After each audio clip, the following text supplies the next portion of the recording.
Right, what do we got? What do we got? We got a bit of harness lines. We got the harness lines, yes, because I mean, I'm going around a lot of the stands. yes, Everyone is going long. long, yes, exactly. Long. I heard rumours of some 50 plus or something ridiculous. Yes, we're coming. I mean, 40, I mean, for people at home, there might be some guys out there still on the 22s. You shouldn't be on 22s, but there are people.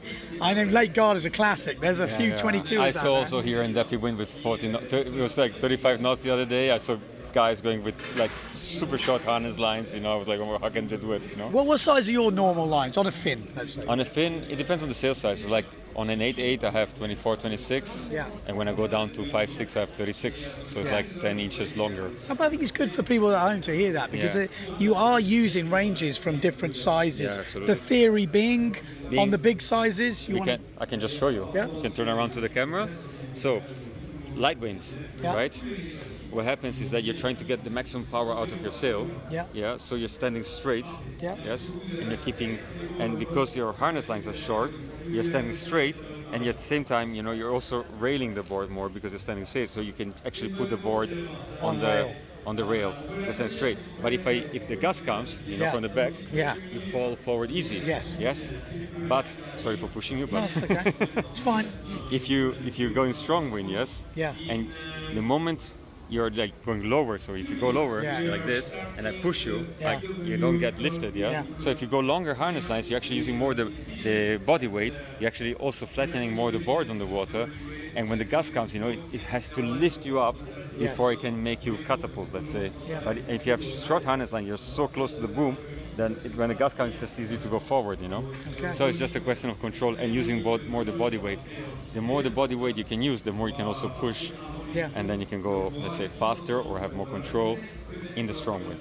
In light wind, you go shorter to have more power. So the thing is like, long harness line, more control. Short harness lines, yes. Yeah. I'm getting confused now. That's all right. long harness lines, more control. Short harness lines, more power. Yeah. And the thing is, when you go windsurfing, is that you always try to bring your equipment to have the most power that you can control. Yeah. So you have to balance that. So like light wind, higher boom, shorter harness lines, mast foot further back, you release a little bit the outhaul. Strong wind, you lower the boom, you make your harness lines longer, and you can put your mast foot more forward, Okay. So it's always about being able to control that power. Yeah. And if you're like too easy on the board, you have to try to get more power out of your equipment. If you're already flying around, you need to bring more control to your gear, and you just have to adjust these components. Okay. And the first thing you can do is working on the harness lines in the end. Yeah. That's why the Vario harness lines are important. Even for a free rider. At the moment you can't control your gear, you just have to press a button. Lower the arse. I mean, I had that the other day going out here. I went out and I was, all over the place. Lengthened them, put my arse out. Yes. You can sit there, much more control. Exactly. So let's talk about harness lines because we also got to talk about foiling as well. Because foiling, the level or the length of line in foiling has gone, like I just said before, ridiculous. Yes. I've heard rumours of harness lines up to 60, which I think that's just crazy, but I have heard it. Yes. So what's going on there? We are coming out with a model which goes from 36 to 58. Yeah. So see, I mean, that's just bonkers. Yeah, it's super long. And I tried it in slalom, and I felt like I was on a Harley Davidson. Yeah. So I have talked to you about harness lines before, and I heard something really interesting the other day when I'm talking to you. So we've got the clam cleat lines. Yes. Now, explain to me the difference between this harness here, which you can use on a fin, but is better on a foil, and the, I don't know what we call that. The metal buckle. The buckle. Okay, Buckle. So that's more a thin line. And there is a good reason for this. Andrea explained it really well the other day. Yeah, practically what happens is that, when you're foiling, you have to balance a lot the foil to be stable, right? So you don't want to change the pressure on your feet while you're where you're flying, let's say. So what happens is that with this system, it's so easy to pull that you don't have, to pull, you need to push somewhere else, right? So normally you would push maybe on the fin or on the foil. So if it's light to pull, you don't have to actually change the pressure of your body on the board. So you can keep the stability of the foil. You can just release or pull the harness lines without actually putting too much pressure. And so therefore you just have more control while you're flying. You're not losing the control. While if you use the buckle here, you can see already how much. Yeah, because you're basically, when you're going to lengthen these, you've got to remember, you're hooked into here. Yes. You're putting pressure down through the board, you're driving against the fin, and then you can just basically press that button. With all the weight going through the hook, it extends. And then you can yank on that by using the pressure through the board. Exactly. So if I'm on the fin, and I'm pushing all the and I have so much pressure on the fin, and I take this in my hand, it's just going to go boom, like this, and I don't want that to happen. I prefer to just keep hanging and just then I can just let go. If I go 1 centimeter down, I just let go and it blocks. Here, the moment I let it go, I have to hold it myself. And bear in mind, these are short. Yeah, these are really short. Yeah, these are super short. And compared to what the on the market, the bigger ones. Yeah, the longer sizes. And so this is. I mean, this is better for fin sailing just because you can put pressure and you can actually, do small adjustments. And this is for foiling better because you don't need to have so much pressure on while sailing.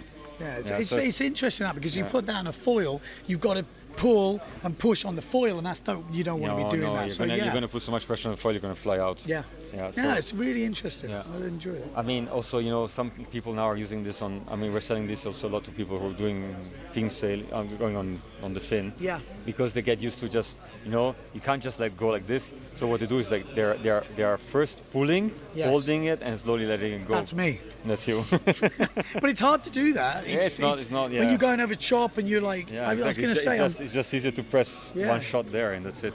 Okay. Yeah. So that's the thing. And because we love harness lines, I just show you something that maybe I already said before. Yeah, no, this is, I think we've also talked about this before, but it's definitely worth seeing. Yeah, this is it's anti-panic. You go. So fixed length line. They come in different lengths. Also Vario, for example. Okay. But this is a bit more specific. But let's talk about the fixed one, which are more interesting. So you can buy these in different lengths. You can buy these in different lengths, but why you buy them different lengths? Because you can just take them out like this, right? So this stays on the boom. This stays on the boom.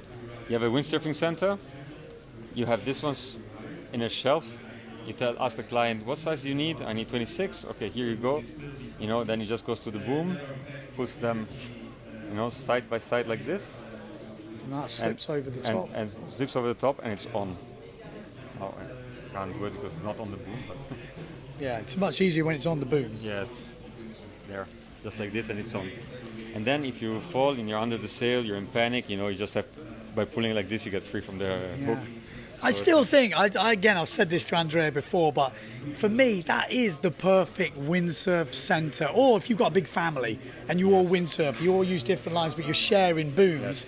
All you have to do, I'm guessing, is buy, let's say, one of you's on 26s, one of you's on 30s, 32s. Exactly. You have all these on the booms, and then you just grab your line, chunk them on. Yeah, exactly. You can switch over pretty quickly. Or in center, you should be millionaire by now. These are killing it. We are telling them. Some are using them. They're super happy. Some are like, oh, we're not sure, because it's so new that, it's always scary to get something new. Yeah. But that's. But I like it. I like it, man. Good job. Yeah. Any other toys? That's it? No, I'll show you one thing here on the boom. Adjustable outhauls. Ah, yes. Okay. Let's have a look at this. Let's get Alfie round. Yeah.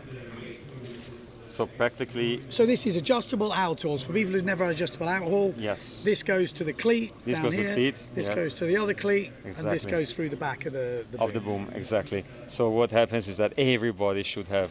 I think you're using them as well on your wave sail. Yes, like yeah, exactly. No, you don't. No, but what happens is that sometimes it's just very annoying to use adjustable outhauls because it takes ages to go through the boom again and again, and a lot of people are buying this cleats which you can just connect to the eyelet of the sail. Yeah, like a twist lock thing. Twist lock, exactly. But that's another breaking point. It's something which you need to be sure that it's screwed on, And this is just a simple system that without it, you have it in. And you just have to loop it around here to take it out. Now it's not easy to do because it's. It shouldn't be though, No, but it's there, and it's out. So then you have it always ready, and when you. So it's a loop go. It effectively takes adjustable outhaul into a loop go system. Yeah. So you just have to put it back here, and it's. And then it's done. So it takes a second to then use the adjustable outhauls. For people who don't use adjustable outhauls, you probably won't quite understand. But for the guys who use adjustable outhauls, they will look at that and go, Yes. Yes, finally something Yes. comfortable. Yes, exactly. Trust me, when you know what he's talking about, because usually you'd have to take the one of these off, unthread it round, take it out, or Yes. you have to buy the separate thing to Same put thing, in, yeah. and that solves this is all just the coming problems. inside directly with the boom, so you don't have to worry about it anymore. Oh, cool. Yeah. And base plate, I think we were talking about. Yeah, base So it's a plate. full. Yeah, this is the base plate. We are making this in Italy, just like our mass. We like to do the safe parts where we can have a good quality control. There's a safety So system. Italian made. Italian made, yes. So what we have is the plastics are made by a snowboarding binding company. They have a lot of experience in cold to hot weathers, and so they gave us their technology to use these plastics, and so they're not cracking, they're not breaking. The pin is one piece to this part here, so there's no screwing in it. So that's so all it's milled. all milled in one part, so that's also not breaking. It's another breakage point which is taken out, and all the screws which are going through the tendon are custom made as well, so that they're not cutting. Some of them have the thread, or you put a metal buckle between the screw and the tendon, not to break it. But here you can go just direct, and they're not cutting the tendon, which is very important. Yeah. And the tendon is coming from the US. That's the only part which is coming from the US. It's also a special one, and yeah. Solid. It's solid. It's very important, I think. And I can say that's the one thing that keeps your sail to the board. Yes. If that breaks, the board buggers off. yeah. You could have a bit of a Okay. problem. Yeah. Okay. You have the ropes. Most of the master Safety. base have the safety rope. Yeah. But still, having the chance that that you are relying. I mean, if you're breaking this part, you're done. Yes. You're losing the board. Yeah. If you break the tendon, you still can come back with the thing, but you will still damage your board. And having a safe mast base is something which is important. Makes a lot of Absolutely. sense. Yes. All right, dude. So those are a bit the new stuff we have here. Looks good. Well, there we go. That is it. Yes. Thank Andrea Cucchi, good luck this year. We'll be watching the Beast when he's finally won the Olympics or whatever he's going to do. I hope so, And because then- we're giving him the freedom, so he has to come back with a medal. All right, man, we'll check you around.